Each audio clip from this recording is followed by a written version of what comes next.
Au collège, la matière qui me plaisait le plus était la science physique. Cela m'a conduit à me former dans les métiers d'électronique. Après une expérience de 13 ans dans le secteur privé, j'ai intégré le CNRS.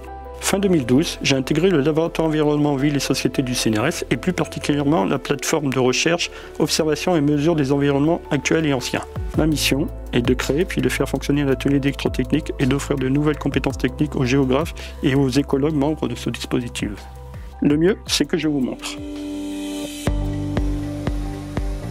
Pour relever les défis environnementaux majeurs auxquels font face nos sociétés, surveiller et observer l'évolution de ces environnements et leur qualité est indispensable. Mes travaux y contribuent en apportant une assistance technique au jour le jour, en assurant le développement d'outils innovants de métrologie environnementale et en assurant un accompagnement et une formation au personnel de recherche. Cette métrologie est appliquée principalement en milieu fluviaux et quelques applications concernent le milieu terrestre. Je fournis ainsi aux chercheurs des outils d'acquisition de données, comme des capteurs embarqués sur drones aéroportés ou aquatiques, ainsi que des systèmes d'électronique de suivi environnementaux open source, à bas coût et connectés. Je réalise des circuits électroniques qui, par exemple, peuvent être utilisés pour mesurer l'activité sismique des rivières.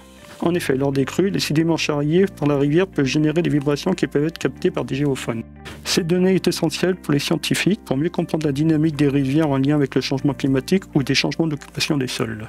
J'ai cherché à miniaturiser, à simplifier la consommation énergétique de systèmes électroniques pour qu'ils puissent être disposés pendant plusieurs années près d'une rivière dans un boîtier étanche.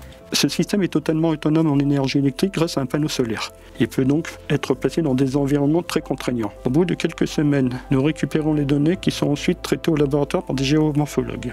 Ce type d'analyse fournit des informations très précieuses sur le processus de transport des sédiments charriés par les rivières. Je développe aussi beaucoup d'autres circuits électroniques low cost, open source et connectés, comme par exemple pour mesurer la turbidité, la conductivité ou encore la couleur pour le suivi de la qualité de l'eau. On a des stations de mesure sur des rivières de Nouvelle-Calédonie ou plus près dans les Alpes. Une part importante de mon activité porte aussi sur le pilotage de drones, ainsi que leur maintenance et le développement de nouvelles applications. Mon laboratoire dispose de 6 drones permettant d'évoluer dans des contextes géographiques variés. Ils peuvent embarquer tout un panel de matériel de métrologie, tels que ceux permettant de restituer des formes fluviales terrestres en produisant des modèles numériques de terrain par lidar et photogrammétrie, restituer la géométrie des chenaux en eau par imagerie hyperspectrale et étudier la dynamique sédimentaire par technologie RFID. L'objectif final de ces recherches est d'alimenter les connaissances scientifiques sur les dynamiques fluviales, mais également de transposer la méthodologie développée sur des thématiques connexes. Ce que j'aime de mon métier, la chance de me former à chaque nouveau projet, la diversité des missions, mon autonomie dans le choix des techniques et surtout se sentir utile pour l'avancée de la science.